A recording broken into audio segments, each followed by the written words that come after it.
Здравствуйте, в студии Николай Борисов и обзор чрезвычайных происшествий.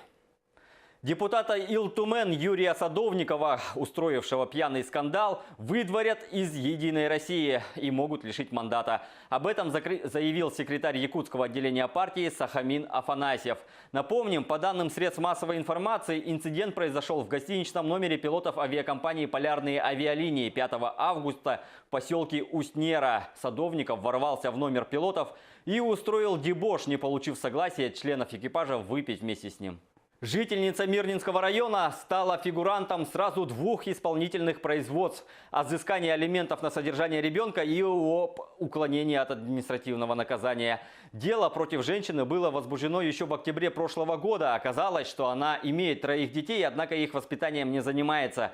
2 старших находятся с отцом в Бурятии, 3-го ребенка недавно усыновили. До этого он проживал в детдоме. Денег детям она не выделяла. Суд назначил ей 20 часов обязательных работ. Но должница не спешила исполнять решение суда. Вела социальный образ жизни, распивала спиртные напитки. После этого и был составлен рапорт о ее злостном уклонении от уплаты алиментов по решению суда. В Тикси оштрафовали директора аэропорта. Директор распорядился бесплатно разместить в местной гостинице родного брата и знакомого. Ущерб от этого составил более 600 тысяч рублей. В Восточно-Сибирском следственном управлении на транспорте Следственного комитета России отметили, что расследование уголовного дела о превышении должностных полномочий завершено. Следствием и судом установлено, что в период с декабря 2016 года по июль 2017 года директор филиала «Аэропорт Тикси» КП «Аэропорты Севера» размещал своего брата и своего знакомого без взимания денежной платы за проживание в гостинице «Арктика», являющейся федеральной собственностью и находящейся под управлением ФКП «Аэропорты Севера». Общая сумма материальных последствий, причиненных «Аэропорту Севера» за проживание постояльцев, составила более 600 тысяч рублей. По результатам рассмотрения судом удовлетворено ходатайство следователя о назначении меры уголовно-правового характера в виде судебного штрафа. В Аймиконе без вести пропали золотодобытчики. Мужчину унесло течением на реке Антагачан. Как сообщает Следственный комитет, работники золотодобывающего предприятия на 2 машинах направились на промзону. На переправе автомашину «Урал» снесло с брода сильным течением. Находившиеся в салоне водитель и охранник прыгнули в воду. Их унесло вниз по течению реки. Водителю 2-й автомашины удалось вернуться к берегу, и пассажиры, находившиеся в ней, были спасены. Место происшествия исследовано следственной группой. Транспорт будет доставлен в поселок Устнера. Идет проверка по нарушению требований охраны труда. В предприятии изъяты документы. Поиском пропавших мужчин занимаются спасатели МЧС России.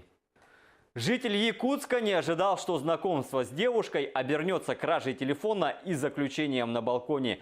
Потерпевший познакомился с женщиной, после чего пригласил ее к себе домой. Зайдя в квартиру, хозяин решил выйти на балкон покурить. В этот момент она захлопнула балкон, похитила мобильный телефон и покинула квартиру. В ходе оперативных мероприятий злоумышленница была задержана. Мобильное устройство 34-летняя уроженка Усть-Алданского района успела сбыть. По данному факту возбуждено уголовное дело по статье «Грабеж». В ресторане города Марбелья испанские полицейские задержали 3 воров в законе. Один из них считается 3-м по влиянию лицом в российском преступном мире. Их задержание стало продолжением громкой операции по обезвреживанию так называемой армянской мафии, когда в конце июня были задержаны 129 человек.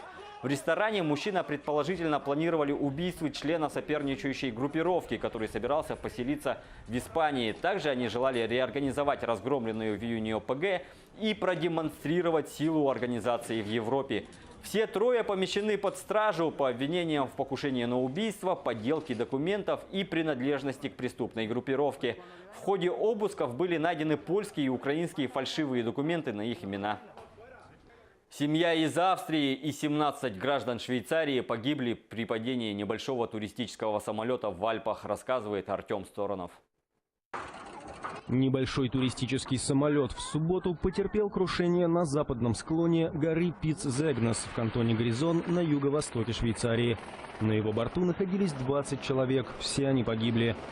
Самолет JU-52, возвращавшийся из Локарно в Дюбендорф, принадлежал компании JU Air, которая предлагает туристические экскурсионные рейсы на коллекционных машинах, ранее принадлежавших ВВС Швейцарии.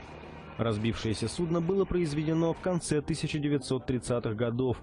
Причина крушения пока не установлена. До выяснения всех обстоятельств случившегося полеты всех самолетов данного типа прекращены. По данным авиакомпании, на борту находились 17 пассажиров и 3 членов экипажа.